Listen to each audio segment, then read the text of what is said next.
Taipei and New Taipei mayors unveil new MRT train for Wanda-Zhonghe line. Taipei MRT bans dangerous items amid safety concerns. Trump's return may spark trade scrutiny on Asia, Goldman warns. China maps out claims over contested South China Sea. Dozens killed in Pakistan train station suicide blast. Japan's struggling leader faces another vote in parliament. Philippines forcibly evacuates thousands as another typhoon hits. UK's longest-lasting snowpatch has vanished.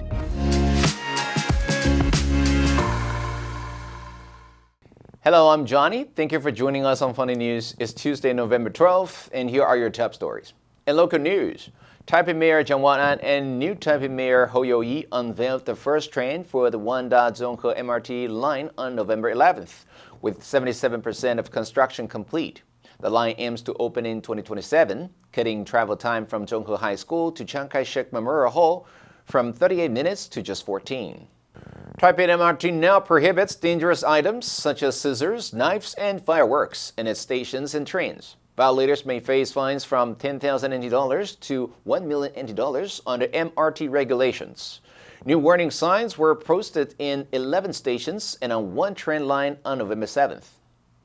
Goldman Sachs warns that Trump's return to the White House could lead to higher tariffs on China, with South Korea, Taiwan, and Vietnam also facing increased trade scrutiny as U.S. trade deficits with these countries rise.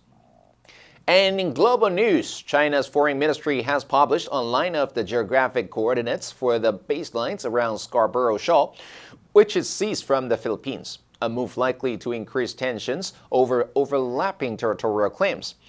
Both China and the Philippines claim Scarborough Shoal and other outcroppings in the South China Sea. Ships from China and the Philippines have collided multiple times amid increased confrontations, with the Chinese Coast Guard blasting Philippine vessels with water cannons. China seized the shoal, located west of the main Philippine island of Luzon, in 2012 and has since restricted access to Filipino fishermen there. A 2016 ruling by an international arbitration court found that most Chinese claims in the South China Sea were invalid, but Beijing refuses to abide by it. China's move came 2 days after Philippine President Ferdinand Marcos Jr. signed 2 laws demarcating the government's claims in the disputed waters.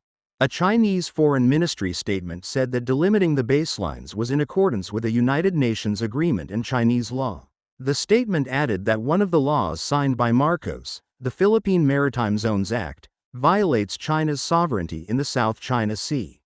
A suicide bombing at a train station in southwestern Pakistan on Saturday killed at least 25 people, as a separatist militant group in the region claimed responsibility. Another 53 people were injured in the attack in the city of Quetta. A statement said the explosion at the railway station was a suicide bombing. Senior Police Superintendent Mohammed Balak reported that the blast occurred on a platform at the city's main railway station around 9 a.m. The Balak Liberation Army, a militant group active in the region, has claimed responsibility for the attack.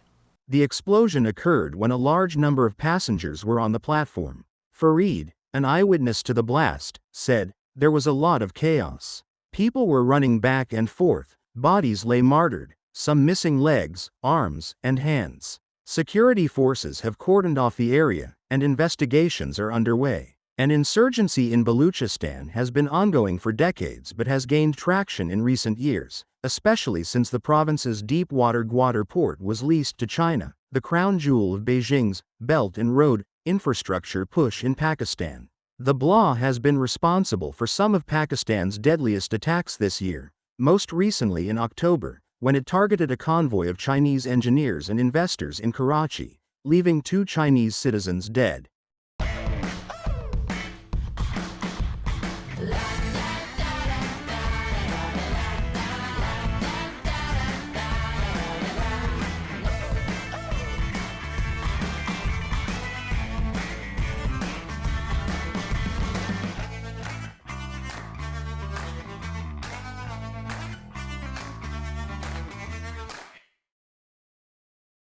After his governing coalition suffered its worst election loss in over a decade, Japanese Prime Minister Shigeru Ishiba faces another vote in parliament on Monday, though he is likely to be re-elected as leader and remain in power.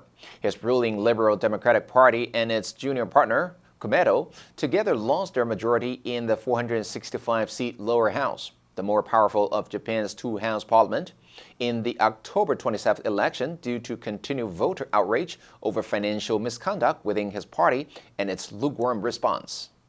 A special parliamentary session convenes later Monday to select a new leader, with a vote required within 30 days of a general election. In the past, these votes did not attract much attention, as an LDP leader was virtually assured to become prime minister. Though Ishiba's re-election on Monday is considered likely, he will face a runoff with top opposition leader Yoshihiko Noda.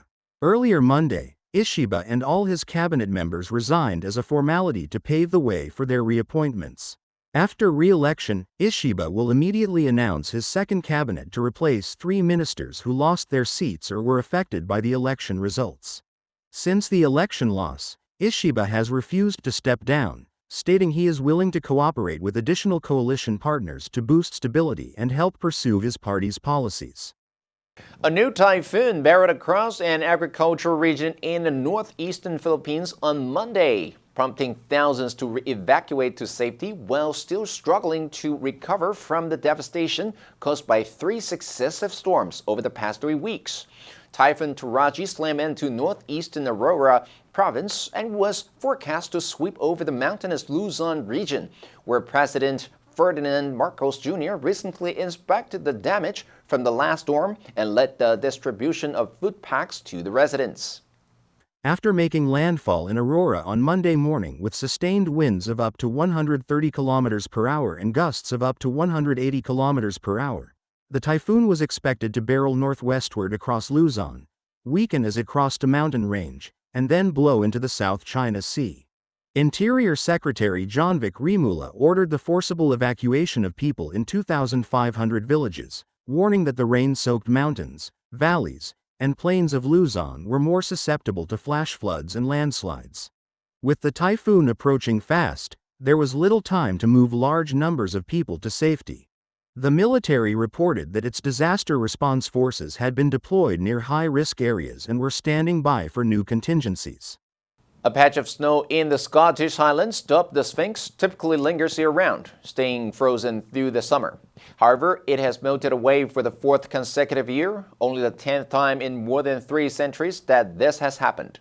The Sphinx, located on the 3rd highest mountain in Great Britain, was historically considered the United Kingdom's longest-lasting snow patch because it was known for sticking around even after most snow and ice vanished each year. However, the patch melted entirely in September, as it has every year since 2021.